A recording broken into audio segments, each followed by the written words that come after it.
Hi, we're here at EBA Day TV, and I'm speaking with Frank Tal from ING.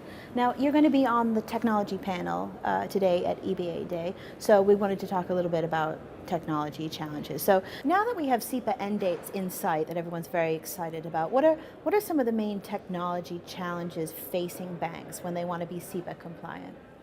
I think there are basically two things which are, I think, created by the end dates on a technology basis. That's first, we have to do a very fast migration in 2 to 3 years' time of all the customers now, because the end dates are now 2013, February 2013 and February 2014. So let's say that we started 2012, the mass migration, so it's only 1 to 2 years to actually migrate all the clients. And this will have, of course, a major impact on clients. So I think the industry has to develop all kind of tooling which makes the migration more easy for the clients to do it in a short time frame. So you can think of conversion tools, help clients with their XML messages and the like. So that's one. The other thing, I think, it's also a challenge for IT. We have built these payment capabilities, let's say, in the past 40, 50 years. And now we have to absorb in all kinds of new infrastructures, not also within the banks, but also between banks and other processors. We have to absorb, let's say, billions of transactions in 1 or 2 years time frame again, in a completely new infrastructure. And to do it in the same efficient way as we do it today, I think this will also be a challenge to have it fine-tuned in the way that we can run it smoothly as we are used to in these days.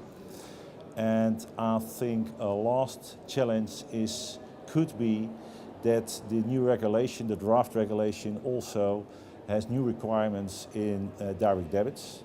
It's not completely sure that we have how to implement them, and if we have to implement it, because it has not been finalized yet.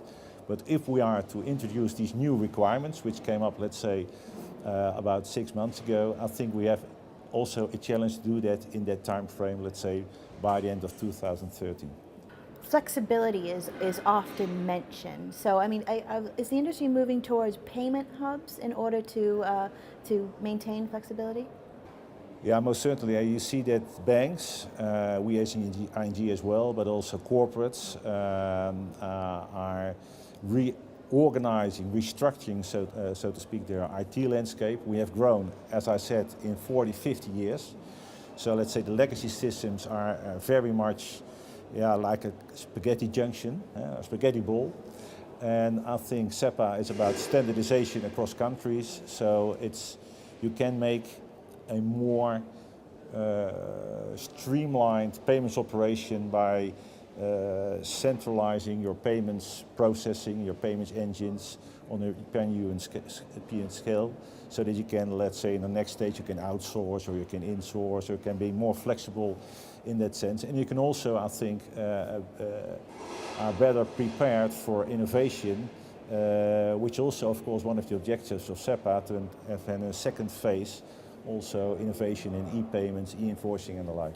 I wanted to bring it back to ING for a bit, bring it back to your bank. How is ING dealing with Sepa compliance right at the moment?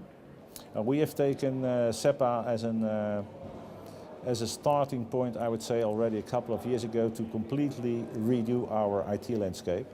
We, of course, are the result of the merger of a large number of banks. We have the ING Bank in the Netherlands, and the Dutch Post Bank, and the BBL, the Belgian bank, and some others. So we have said a couple of years ago already that this is a great opportunity because we now get a euro payments market to really restructure and rearrange our payments landscape in a sense with what you said, payments hubs and all other kind of infrastructure which goes with that, which makes it much more cheap. Which makes it much more flexible, which also will enable, if we want to outsource in the next phase, if it's more cost efficient, or insource perhaps, if that would also be an opportunity. So this has been is a major project or program, I must say. It's not finished yet because it's in a number of investment cycles we go through. But we definitely take Sepa and the other things which come with it as an opportunity to streamline and make things, let's say, future-proof in that sense as well. Great, thank you very much. Have good luck on the panel.